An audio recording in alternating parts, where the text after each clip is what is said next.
Hi, this is Quinn, and welcome to QuinTech. So in this video, I'm going to be exploring the Sega Genesis. I do own a Sega Genesis, but I don't have all the cords for it, so I will be showing off the system, but I'll be doing my gameplay via emulation. And I love this system. It's one of my favorite systems. Probably love it even more than the Sega Saturn. I don't know if I love it as much as the Amiga. The Amiga, that's really near and dear to my heart, as well as the Atari 8-bit. But uh, the Sega Genesis is a real close third place to those two systems. So, when I was younger, I did have, well, I didn't have. My sister and I were given an Atari 2600. It wasn't the actual Atari branded one, it was the Sears Video Arcade, I think it was called. And so I had that when I was younger, and then it stopped working. And we sold it for really cheap to a neighbor. And then I went over there like the next day, and they had already figured out how to fix it. And it was probably the power supply went bad or something. I don't know. I didn't know anything about electronics back then. So we kind of got gypped. But anyway, um, the Sega Genesis was the very first system, very first console that I ever bought for myself. I had previously had the Atari 8-bit computer, which I had played a lot of games on, which was really cool. And actually, my sister one year for Christmas had gotten a Tandy, I forget the actual model. It was like this little miniature computer. It was like real small with chiclet keys. I looked it up a few months ago and found out what it was, but I can't remember right now. But it had these little chiclet keys, and it plugged up to your TV, and it didn't have a floppy drive or any kind of storage.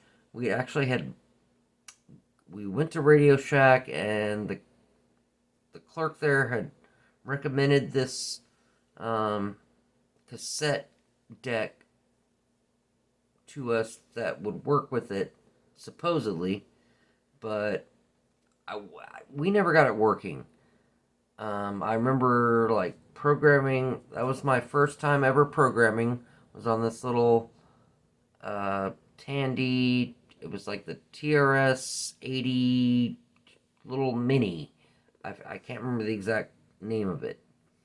And I tried to save my game to the cassette, and it didn't work. And we had bought some games to load up on it.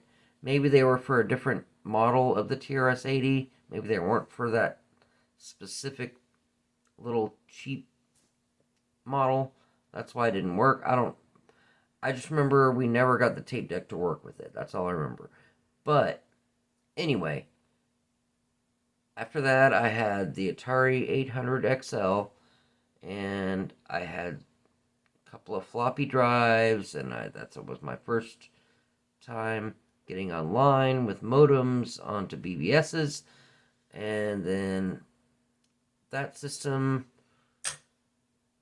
I lost that system. And then a couple years later, I saved up a little bit of money and I bought a Sega Genesis. And this was in around 92, I think it was. And I I built up quite a little library for it. And then later got a Sega CD, the Model 2 Sega CD, not the one that ejects out underneath, but the one that you lift up on the side. But I had the Model 1 Sega Genesis. And I remember when I bought that Sega CD, the Model 2 Sega CD, it had come out after the Model 2 Genesis. So the Model 2 Genesis was a little bit skinnier than the Model 1. So I remember it had like this little piece in the packaging, this little piece that you could set on the side of it. So like here's your drive, and here's where you put your system. But if you had the Model 1, your system was a little bit wider, and it had this little piece that went there, and it screwed in or whatever. So it was kind of cool. Like it was made to go with whichever model you had. So they really thought ahead with this system. And I remember really liking that system. I don't remember buying a whole lot of games for it, but I do remember I worked at Blockbuster Video at the time, and I rented a lot of games. A couple of my favorites were, they had Lunar, the Silver Star, which was, I still love that game. The game's awesome. That's one of my favorite RPGs of all time.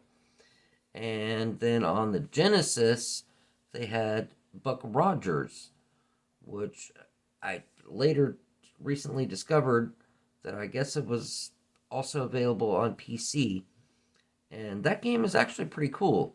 I remember playing the hell out of that game. I had it on constant rental for like a month, but it came with the book. And this is the thickest manual I've ever seen on any Sega Genesis cartridge. It had to have been about a half-inch thick. And I don't know how many pages, but it was a lot of pages. And you kind of needed it to be able to play that game, because it was also like a strategy RPG. I think it was an SSI game, the people behind Dungeons and Dragons. So I remember playing that game a lot. However, I digress. I'm getting a little bit off subject, but in this video, I'm just going to talk a little bit about my experience with the Sega Genesis, and I'm going to play one game. I was going to play a couple of games, but my last video ran on over an hour. It was like an hour and 10 minutes, and I know that's a little much. It's a little much to watch. So I'm going to try to keep it a little bit more brief. It's probably still going to be more than 30 minutes, but I'm going to show off my system that I physically own, and then I'm going to do a little bit of gameplay with this game called Outlander, which is not a really top game or anything. That's not the best game ever, but I remember owning it and having a lot of fun with it. So I put it in. I'm doing my gameplay through emulation, because my console that I own, I don't have the power cord or the video cord for it, so I don't have a way to use it. And so that's what I'm doing with this video tonight, and thank you for coming along on my latest journey, and I really appreciate you, and thanks for coming along to Quintech Retro,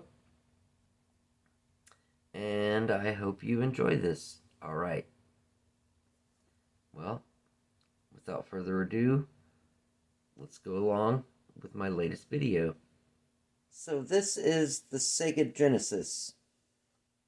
This was the very first console I ever bought for myself.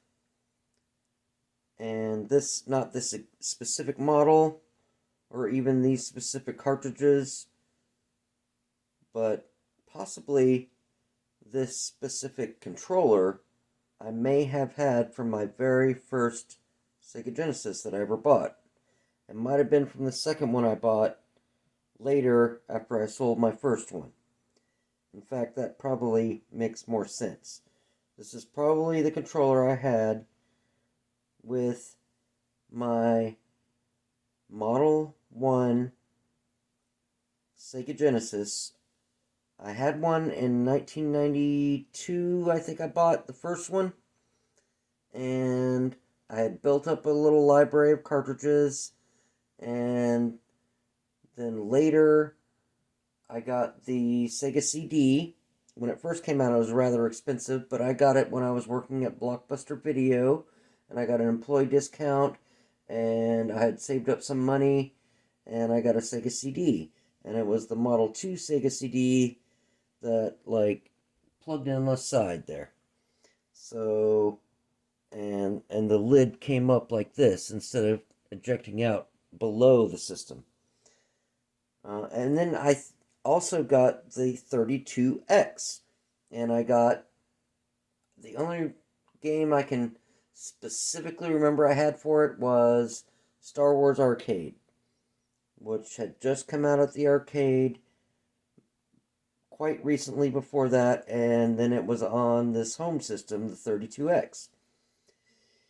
And I know I also had Sewer Shark, which was the pack-in game that came with my Sega CD, and I know I had also bought Dragon's Lair, because I was a huge fan of that game from back in the 80s, remembering playing it at the arcade. So I know I had at least those two games, and Star Wars Arcade for the 32X. So I had the triple stack. You know, I had the Model 1 Sega Genesis. I had the Model 2 Sega CD that plugged on the side here and had the little flip up little lid. And then I had the 32X, which plugged down like this. And in 1994, I moved away from Charlotte, North Carolina, which is where I'm living currently.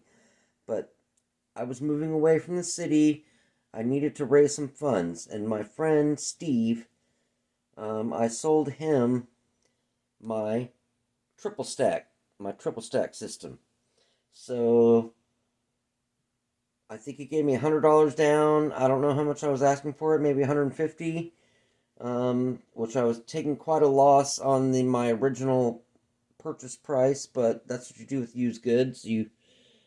And he gave me the additional money later. He mailed it to me in a check, like a month later when he made his next paycheck or whenever that was.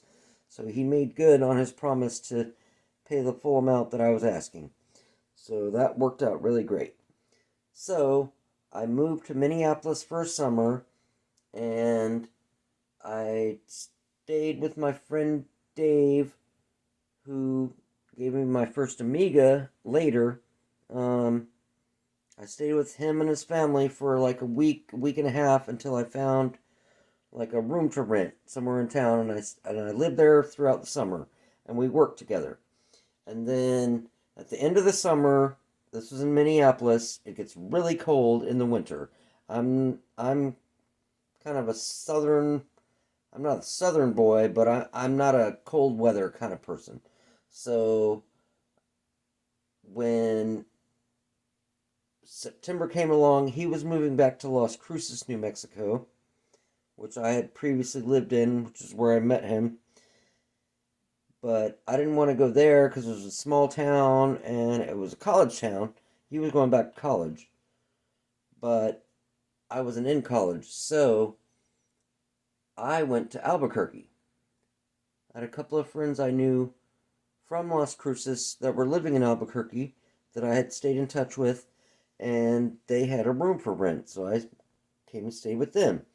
And when I first came there, you know, I got kind of bored. I was in another town. I didn't have a whole lot of friends, just the ones I was staying with. And I was like, I really miss that Sega Genesis. So I went out and bought myself a second Sega Genesis. And it was also the Model 1, the original one. And oh, one thing I forgot to mention was when I had the first Model 1 Sega Genesis, originally I plugged up through the RF. I had like an RF adapter or something. But then later I had bought a composite cord. And the interesting about that cord was, I don't know if you remember the original Model 1 Sega Genesis, it had a little headphone jack on the front with like a little volume slider here, right? And so the cord I bought, it plugged into the back of the system here, but then had a wire that came around and plugged into that little headphone jack in the front, and then it went off and to the TV with the composite and the left and right audio. So it was like your standard composite plug on that end. So it was kind of an interesting. I've never seen one like that before or since, but I'm sure other people might remember it. Anyway, so when I moved back to Albuquerque, I got another Sega Genesis, and because I missed that system, and I had gotten a lot of games for it. One of them was this game, Flashback. This is not that particular rendition, that particular cartridge that I had back then. In fact, this cartridge console and this cartridge, I'm not even sure how I ended up with this. I don't know if someone gave it to me or I found it, or I know I didn't seek it out and purchase it. It just ended up with me somehow. And I also have this Sonic Classics, which apparently comes with Sonic 1 and 2 and Dr. Robotnik's something or another is the third game on there. Mean Machine or something like that. Dr. Robotnik's Mean Machine, I think that's what it's called. Anyway, this is not the original system, but I think that second system, that's where this came from. Because when I sold that second system, I had bought two 6-button controllers for it. And that's what I ended up selling, was that system with the two 6-button controllers. So I think this was the original 3-button controller that came with that system, and that's why I still have this. Well, and also because I hung on to it. And that was in like 96 or 97, maybe 98. I actually took it in as trade to a game store in Albuquerque, along with all my cartridges, to buy, I think, my PlayStation, which I showed off in an earlier video. I think I used that in trade because if I sold it outright, I would have gotten a lesser amount. But if I did it as a trade, I got more value for it. So I had a lot of games for it. And I definitely had this game, Flashback. But I had a lot of other games. Well, this system, unfortunately, this is how it came. Just this. And these two games, I think, came with it. However, it has no power supply, and it has no video cord. It has no way to plug up to a TV. So, I'm just showing this off because I'm doing a Sega Genesis video. But I think I'm going to play my games on emulation because I have no other way to do it. And what I'm going to play some of the games I used to own. I used to own a lot of games. I had a lot of games. I can't remember really quite all the games I had the first time I owned it. I know I had a few, but I remember the second time I owned it, I definitely had Aladdin, I had The Lion King, I had Shinobi 2, I had Shadow Dancer, Shinobi 3, I had the Terminator 2, I think it was called. I had RoboCop versus Terminator. I had this interesting game called Outlander that was loosely based on the Mad Max series. You were like drove this little car with like a first person view. You drove this car through the desert, and you had to pick up gas and food and other stuff, and then you'd have to pull off and stop, and people would try to attack you, and you'd have to fight back. And I remember that game. I wouldn't say it's a great game, but I remember it fondly. I remember having fond memories with it. Also, Road Rash 2 Probably Road Rash 1 I had as well. I don't remember having Road Rash 3. Yeah, I had Road Rash 1 and 2 for sure on the Genesis, and Gunstar Heroes. I definitely had Gunstar Heroes because I remember many times playing with my friend Ian back in the day. We played Gunstar Heroes 2-player, and that was a fun game to play multiplayer. I mean, it was fun to play single play, but multiplayer, it's the shit.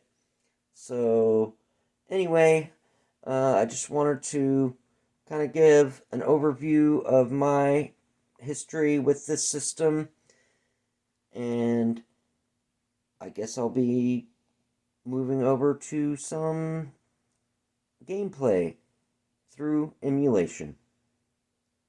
Alright, you guys take care. So this game I used to own on the Sega Genesis. It's not the greatest game ever, but it's pretty fun. It's sort of a cross between Road Rash and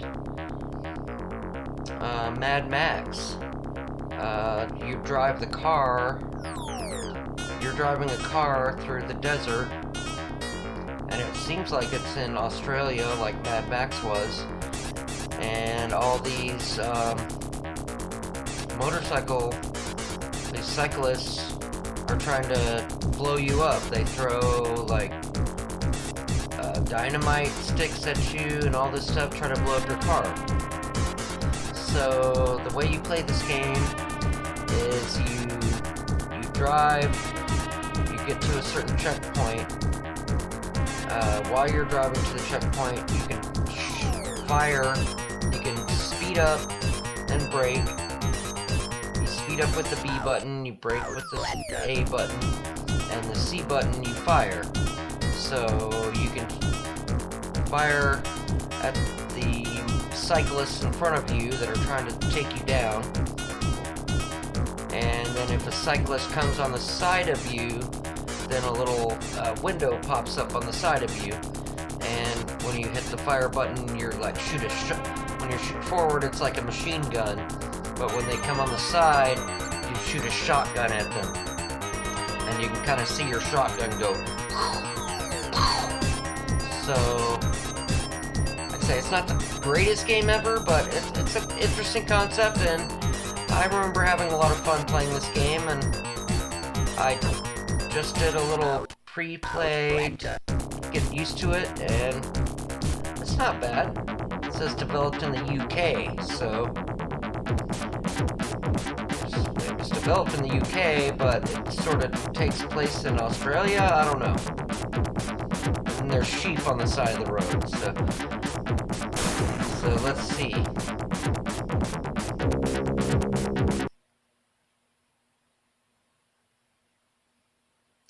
Let's try it out. Outlander.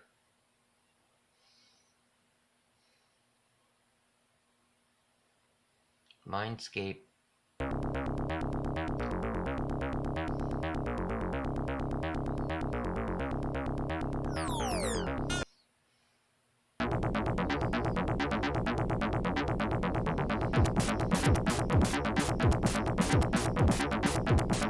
And you got your little,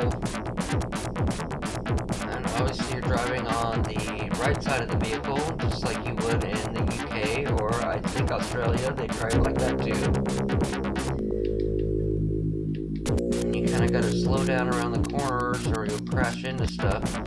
You have a certain amount of damage you can take until you get to your checkpoint. You can see oh, and there's the guy beside me. Oh, and I just hit him with my shotgun. I don't know if I killed him, but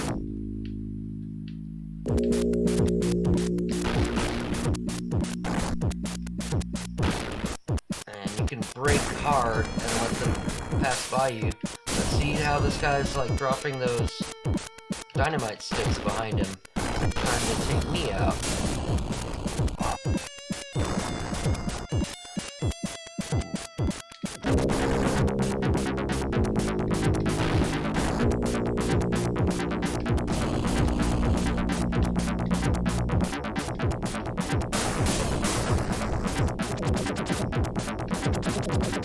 have a certain amount of fuel. So you gotta get to the checkpoint, and then you get out of your car and walk around, and that's how you get more fuel. And sometimes you run out of bullets too. So you don't want to stop too much.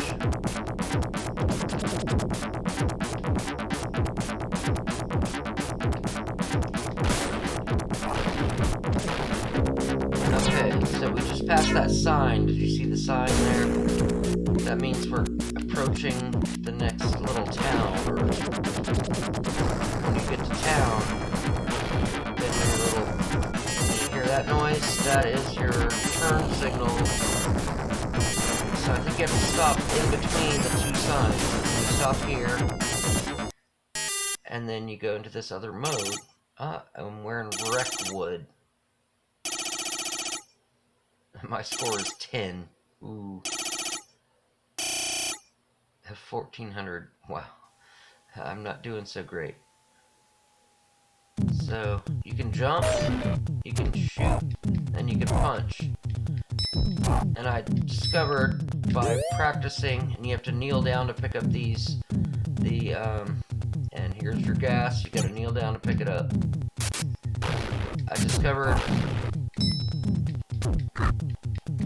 the little water bottles build up your life, and those build up your ammo. These build up your ammo. Car ammo.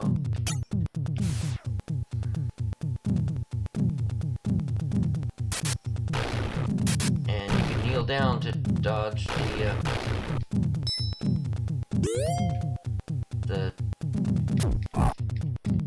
the fire from the enemies. And these barrels, they also have stuff inside them, so you have to either shoot them or punch them. I've discovered punching is a lot easier to destroy stuff than shooting.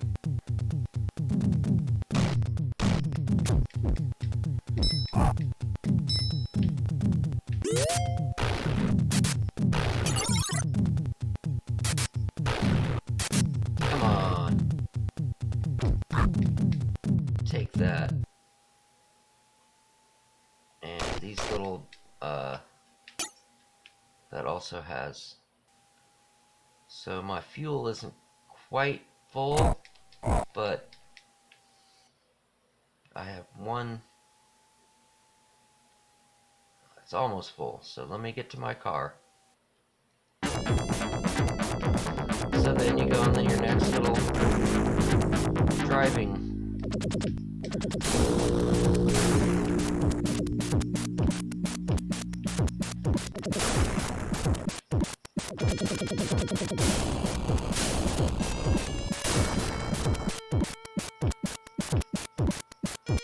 So yeah, so the water.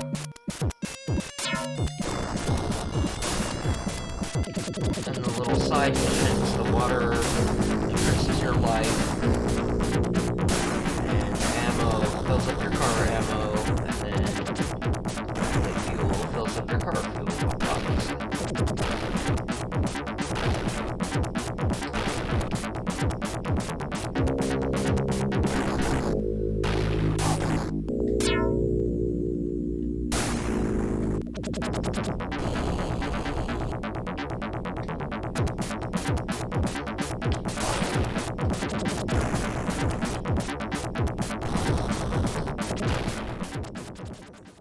Well, I hope you enjoyed that.